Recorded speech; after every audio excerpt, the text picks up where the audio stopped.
آپ آئے تو بہاروں نے لٹائی خوشبو، آپ آئے تو بہاروں نے لٹائی خوشبو، پھول تو پھول تھے کانٹوں سے بھی آئی خوشبو۔ میر کارواں صدر محفل، مہمانان اعظام، داعش پر تشریف فرما، معزز علماء کرام و دانشوران اور محترم حاضرین جلسہ، بہت لوگوں کی یہ خواہش تھی کہ اس انجمن کا کیا مقصد ہے اس کو منظر عام پر لایا جائے۔ اسی مقصد کو پیش کرنے کے لیے مجھ ناچیز کو کھڑا کیا گیا ہے۔ حاضرین محترم، آج کا دن ہم سب کے لیے عموماً اور خصوصاً اہل سمرہیہ کے لیے یقیناً فرحت بخش اور روح پرور دن ہے۔ آج کی یہ شام کس قدر سہانی اور باد نسیم کی بھینی بھینی خوشبوؤں سے لبریز ہے، جس نے مشام جام کو معطر کر رکھا ہے اور روح کو ایک نئی حیات اور نئی تازگی و توانائی دے رکھی ہے۔ تمام لوگوں کے چہروں پر مسکراہٹ اور خوشی کی لہر ہے، سب کے امنگ، حوصلہ اور جذبات سے سرشار ہیں۔ موسم بھی خوشگوار، ماحول سازگار، فضا مشکبار اور قلب و روح کو سکون و قرار ہے۔ گلشن نگی کے ہر کلی لالازار ہے۔ سب سے پہلے تو میں آپ کو انجمن اصلاح اللسان کے تمام معاونین و منتظمین کی جانب سے دل کی گہرائیوں سے خوش آمدید کہتا ہوں اور سب معزز حضرات کا تہہ دل سے مشکور ہوں کہ آپ نے ہماری دعوت قبول فرمائی۔ اس کے ساتھ میں دعا گو ہوں کہ اللہ تعالیٰ ہماری اس کاوش کو قبول فرمائے اور اس عظیم اجتماع کو دین اسلام کی دعوت اور سیرت طیبہ کے پیغام کو عام کرنے کا باعث بنائے، آمین۔ معزز مہمانان کرام، آج کی یہ کانفرنس ہم سب کا آج کی یہ کانفرنس جس کا آپ افتتاح فرما رہے ہیں، اس کا مرکزی عنوان تعلیمات نبوی اور عصر حاضر ہے۔ عصر حاضر میں سیرت طیبہ کا ہماری انفرادی اور اجتماعی زندگی میں کیا پیغام ہے، اس کو سمجھنے کے لیے یہ کانفرنس منعقد کی جا رہی ہے۔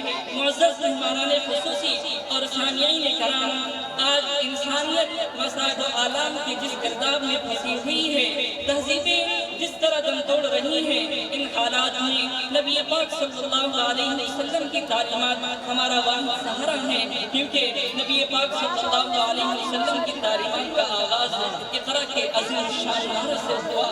غار حرا میں اس وقت علم کی ایسی شمع روشن کی گئی جو انشاءاللہ قیامت تک روشن رہے گی۔ جب جہالت اور گمراہی کے اندھیرے چھائے ہوئے تھے اور اسی جہالت کے نتیجے میں ایک جانب کفر و شرک اور بت پرستی عام تھی، تو دوسری جانب معاشرہ خاندانی عصبیتوں، عدم برداشت اور انتقام کی بھیڑ چڑھا ہوا تھا۔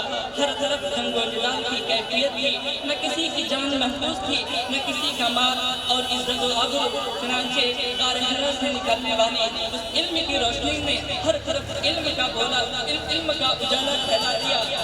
آج بھی علم کی مؤثر طاقت اگر کسی نظام میں ہے تو صرف اور صرف اسی نظام میں ہے جو نبی پاک صلی اللہ علیہ وسلم کے اسوہ مبارکہ اور آپ صلی اللہ علیہ وسلم کے تعلیمات میں ہمیں ملا ہے۔ نبی پاک صلی اللہ علیہ وسلم کی تعلیمات، آپ کا اسوہ مبارکہ ہمیں مکمل اور جامع نظام زندگی عطا فرماتا ہے۔ زندگی کے انفرادی اور اجتماعی رویوں اور معاملات میں اعتدال و توازن پیدا کرتا ہے۔ ہم اس بات کا بخوبی مشاہدہ کر سکتے ہیں کہ آپ صلی اللہ علیہ وسلم کی تعلیمات میں عفو و درگزر، صبر و برداشت اپنی انتہا پر پہنچا ہوا نظر آتا ہے۔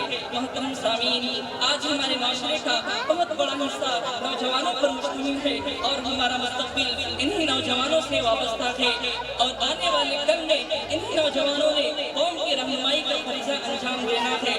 لیکن ہمارے یہ نوجوان مستقبل سے مایوس، اپنے مقصد زندگی سے لاتعلق ہو کر اپنی صلاحیتوں کا غلط استعمال کر رہے ہیں۔ اس خطرناک صورتحال میں ہماری پوری ٹیم نے اپنی ذمہ داری محسوس کی کہ اپنے نوجوان بھائیوں کو اس گمبھیر صورتحال سے نکالنے کے لیے ان کے سامنے فخر کائنات رحمت للعالمین کی مبارک سیرت پیش کریں، تاکہ ہمارے یہ مایوس نوجوان اپنی زندگی کے مقصد کو سیرت طیبہ کی روشنی میں تلاش کر سکیں۔ ہمارا یقین ہے کہ آج بھی اگر مسلمانوں کے معاشرہ کو اتحاد و اتفاق، عدل و انصاف و رواداری، تحمل و برداشت کا مرکز بنانا ہو تو ہمارے پاس قرآن کریم اور سنت رسول اللہ سے بہتر کوئی راستہ نہیں ہے۔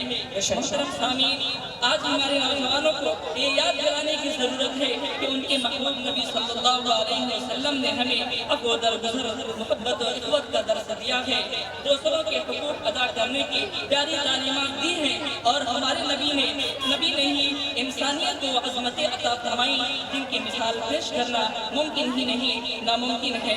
محترم سامعین، اسی مقصد کے حصول کے لیے ہم طلبہ نے انجمن اصلاح المسلمین کا بنیاد رکھا۔ آج اس انجمن کا 5واں سال ہے۔ اس انجمن کو قائم کرنے کا ایک مقصد یہ بھی تھا کہ گاؤں میں یہ گاؤں کبھی علم و ادب کا گڑھ ہوا کرتا تھا، پر افسوس کہ اب ختم ہو رہا ہے۔ ہماری نوجوان نسلیں تعلیم سے دور ہوتی جا رہی ہیں، اس لیے یہاں کے بچوں اور نوجوانوں کو تعلیم سے جوڑا جائے۔ ہمارے بہت سارے مقاصد ہیں جو وقتاً فوقتاً ایک ایک کر کے آپ کے سامنے پیش کیا جاتا رہے گا۔ انہی مقاصد میں سے ایک یہ بھی تھا کہ گاؤں میں ایک لائبریری قائم کی جائے جہاں بچے، بوڑھے، جوان سب اپنے علم کی پیاس بجھا سکیں۔